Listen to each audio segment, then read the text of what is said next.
Hi everyone, happy Wednesday. Welcome back to Hanson Never Done Farms. It is a beautiful day. A little bit overcast, a little bit of wind. Hopefully it doesn't mess up our audio too much. Thought I would bring you guys up. My house chores are done and I got a little antsy. Thought I'd come up and let these lovely ladies out. Let them graze a little bit during the day. They didn't get out yesterday. I was busy. So we'll give them a twofer and let them get out today and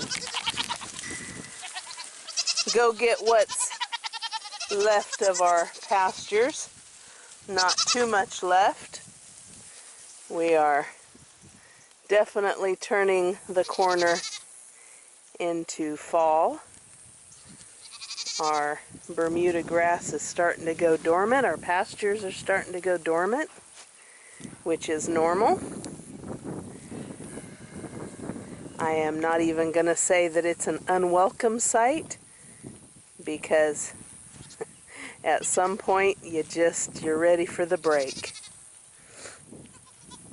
We are 2 weeks, guys. September 28th is the date I have marked to get these girls separated into their respective breeding pens. The girls are headed down to the last green area we have, which is between the boys' pen and the lagoon. We'll walk down there after a bit, hopefully. I always tell you guys I'm going to do something and then I don't do it with you.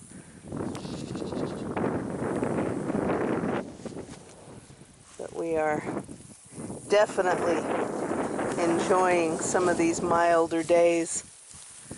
We have a few warm days, few mid-90s ahead of us. And then some goats like to go down the hill on their bellies. And some like to run. Hi, my lily girl. Anyways, we have a few more warm days ahead of us, and then, guys, we are in fall weather for sure. We sure could use some rain. We know many of you are dealing with that, is it hurricane, I guess? Going up through Louisiana north. It took a right turn and is missing us completely. We could have used that moisture. Our ponds are low. Hey, Lil, are you going to stay up here by yourself, love?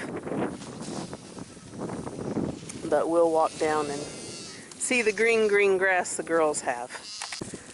Our sweet Lily is a little bit slower. Last we left you guys, Jeff had brought up the livestock trailer. Pigs leave farm tomorrow morning. I think we plan on hitting the road by 6:30 in the morning, getting an early start.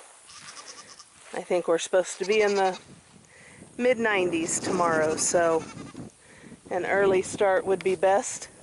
Are you coming, love? You're the only one left. But, so, he got the trailer moved up.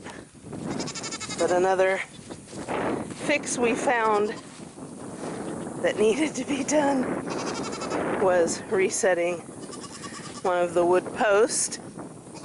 I come up and put my hand on this one, and, well, guys, the only thing holding it up were these metal T-posts. It was a wonder that it didn't fail a lot sooner. The post itself is broke, but our ground is so dry here that it had just burrowed itself right out. So a new post was set, and And Jeff will come back tonight and get that buttoned up. He couldn't do it while it was wet. Hi, boys. Hi, my lovely boys. Hi, my lovely boys. I know. Hi, Goby. Hi, Titan. Hey, Cash. He has been keeping his eyes out on these girls. Hey, Kalani. Hey, I'm coming down to you. I'm gonna come down to you, girls. They think I'm calling them back up. But you guys can see the difference in the pasture.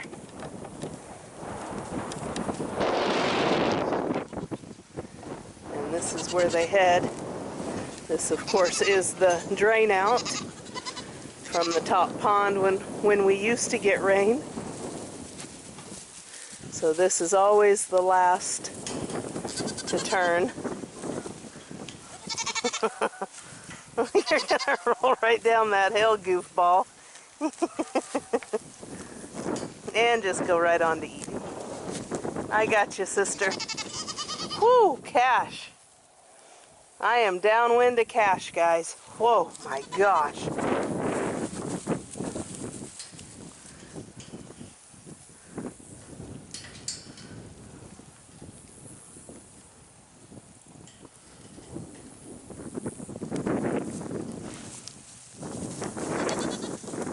Oh, quit. Oh, quit. You're a mess. No flagging, really. Well, she almost peed on my shoe, but she missed. But anyways, I'll take you guys over to the pond and show you how low it is. It's crazy low. And I don't think we have any. Goes the blue heron. Better not have eaten any of Jeff's fish.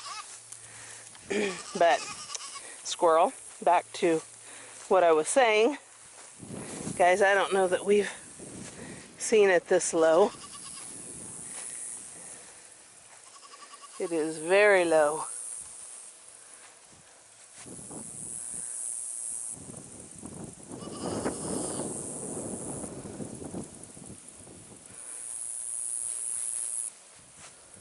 Usually it's just up underneath the lip of that drainage ditch, so we definitely need the rain, guys.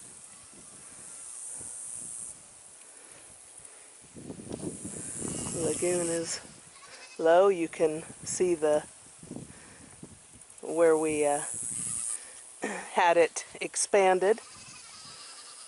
We haven't seen it that low since we had it expanded, so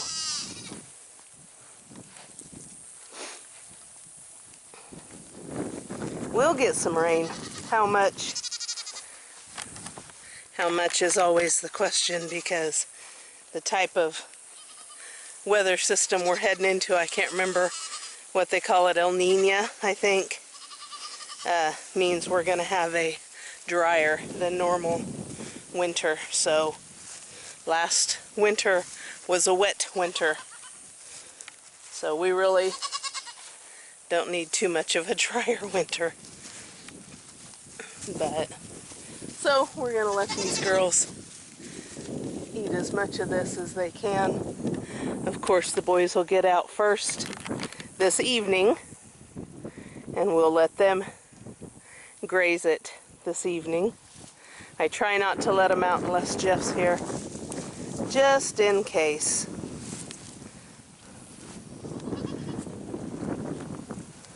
Oh, she smells Cash. Can't miss him. 4, 5, 6, 7, 8, 9, 10, 11, 12, 13, 14, 15, 16. They are all taking advantage right here.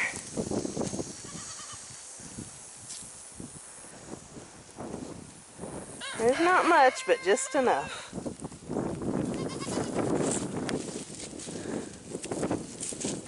I know one thing we talked about in the last video was our breeding. And I know that I had mentioned to you guys, I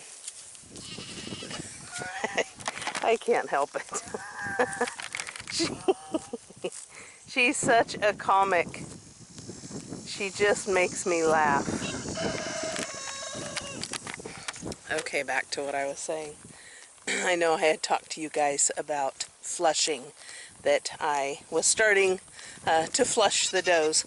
Flushing is a term that I first heard back when we were in Oregon, whenever I was very first starting in the goat business, and it's just you're feeding a little bit extra prior to breeding and for a few weeks after breeding, and it's basically tricking their bodies into thinking there is an abundance of food, so their bodies will release more eggs and prime themselves for carrying the extra babies. So first time I had heard it, I had actually heard it on Sheepishly Me with Sandy Brock. Had heard it from, my goodness, 6 years ago. Had never really put a lot to it. It's something I did without even thinking about it. Well, last year, if you guys remember, Jeff and I went on vacation. And we were on vacation at this time last year. And I didn't flush these girls. Our daughter stayed here and took care of everybody and just fed just their regular ration, drying off ration to them, a scoop of alfalfa a day, pellets, and that was it. And we came home and immediately started breeding, and I noticed that our birth numbers were down. Now, I will add a caveat to that. I have often said I would rather have quality over quantity, and so I was not upset about this year's kidding. We had some really, really, really nice kids, but it made me wonder, is it really something? So I am flushing these girls this year just to see if it makes much of a difference. We had a bunch of singles and twins, and at our farm we're used to triplets and quads. So we'll see. Of course, Kalani shocked us all by only having triplets for the very first time in her life. She's always given us quads or quints. Always healthy kids. But this year she only gave us triplets, so I want to see if that will help next year. Whenever we're flushing, we're actually only increasing their feed by about 30%. About 30%. We don't want to make these girls overweight. That could lead to other complications. But we want them to feel like they are getting the prime of the prime, and hopefully we'll see some difference. There's several ways you can flush. Actually, if we were in an area where I could set aside a pasture, and this is something maybe for next year, set aside a pasture, cultivate it, and keep it nice and plentiful. And then this time of year when we're ready, 3 weeks from breeding, putting them on said pasture and eating all of that abundance. That's another way to flush without feeding grains and such. So if you have a pasture that you can set aside, that's a good way to do it. But anyways, you can read up on it. I'm going to add a link below to what it is and what the consensus is of it all. But that is flushing. Flushing your does before breeding. You also want to keep your boys in prime condition. The hoof trimming, the selenium, the copper bolus, you know, all those things. That is so important, but they also get a good feed mix through rut. We want these boys to stay in tip-top condition. Rut is so hard on the boys, and it's much harder on the boys than it is the girls. So we want to make sure these boys don't lose any nutrition during this time. But it has cooled off considerably with that wind. I hope it's not bothering our audio too much.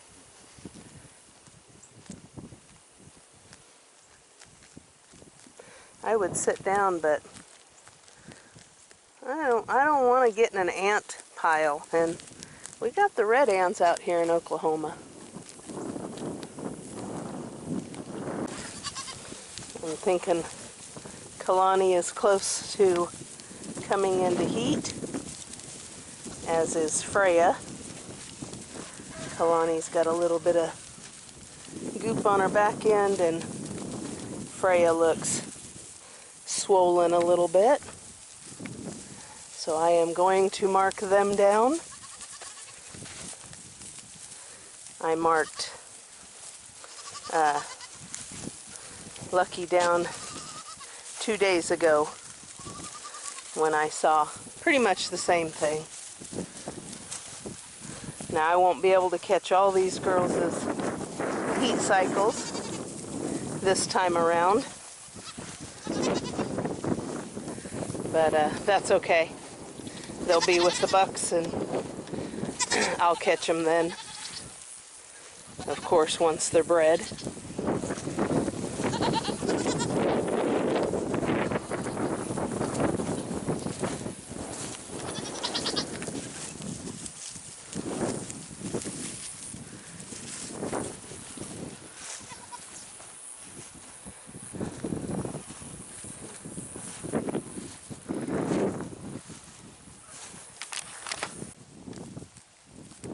They don't like that trailer sitting over there. Both Lardo and Lucy have gotten into it. They will get into it for the final time this evening, and we'll shut them up and load up the truck and take them down. Have the truck ready to go in the morning. Jeff won't have to worry about hooking it all up and stuff. We're on. Our processor only takes the pigs for a very short 2 or 3 hour window in the morning, so we're cool enough now. At night we're dropping into the low 60s, high 50s at night, that it'll be cool enough for them to stay in the trailer tonight, and then we will be at the processor right at around daylight, so we shouldn't have any issues, no overheating of the pigs or anything. It's going to be stressful enough for them. I hate thinking that it might be too warm, so it's not going to be, thankfully. It's the worst day for them, but I will be glad to be done for this year with the pigs going into winter. For sure, you guys that have followed us since we've been out here know that we have always raised our pigs in the wintertime, and I don't want to do that again. It's too difficult. It's too hard getting water to them when it freezes. It's just, this summer these pigs were raised on goat's milk and fresh fruit and vegetables from the garden. Of course, pig feed too, but I loved it a lot better. I love the way that they grew out, and I'm anxious to see what their weights are going to be, and I will bring you guys that I will bring that to you in an upcoming video, so stay tuned for that. You guys will know what each of them weighed. But I think I am going to call these girls in. It's starting to warm up a little bit, and I don't want to get a sunburn. But there we go again with Lucky. Either she's interested in the food barrel right there, Or it's the bucks. I think it's the food barrel. There's no other does really paying attention to those boys. So, alright, I'm going to call these girls in. Come on, ladies! Let's go!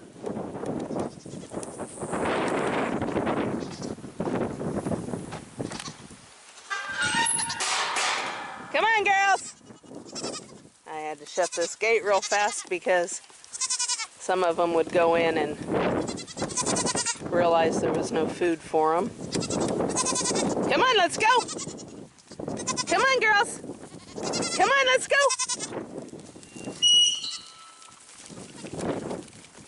It's always the hanger-on.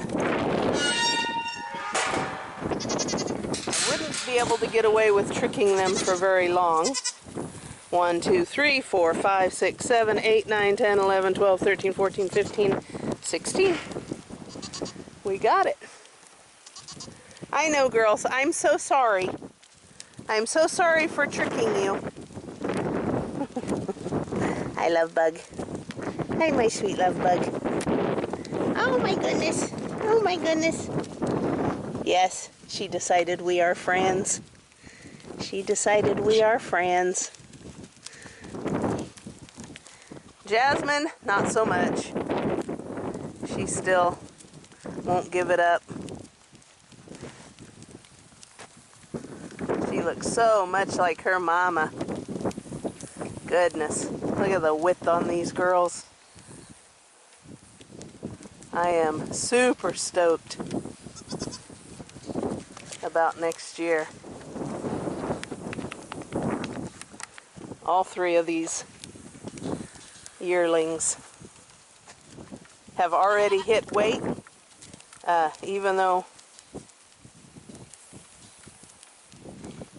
they're only 7 months old. They've hit weight, so super happy about that. They will be bred with the girls. If you guys, I will link Blue Cactus Dairy Goats, her video on how she determines when to start breeding her younger does. I'll link that below. I have followed that to the T, and I have yet to have any issues, you guys. So for those of you that think that they are too young, they most certainly are not. These are dairy goats, and as long as they hit all the marks on weight, on body condition, on width, then they are good to go. So all 16 will be bred this year. Ellie will be bred this year. And where's my Lily? Lily will be bred this year. Probably the last year for Lily. She is 8 years old this year, you guys.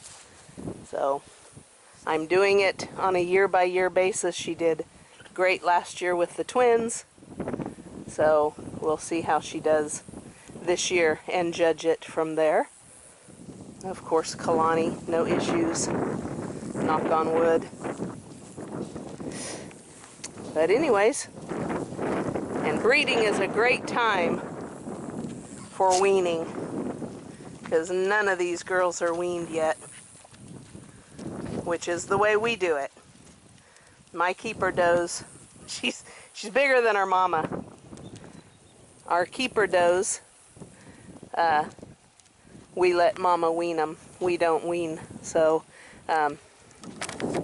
we will separate for breeding, put them back together, and generally by that time moms might let them nurse once or twice, but then moms are usually done at that point. If I saw a doeling, a yearling that was on her mama well into her pregnancy, I most definitely would take her away and self-wean, because moms need all their energy and colostrum for the new kids. But so far it's been my experience that once we separate for breeding, when the does are put back with their daughters, that is generally the end of them being allowed to nurse. And if you guys don't mind, give us a like, subscribe, and ring the notification bell. Catch you on the next one. Have a great day.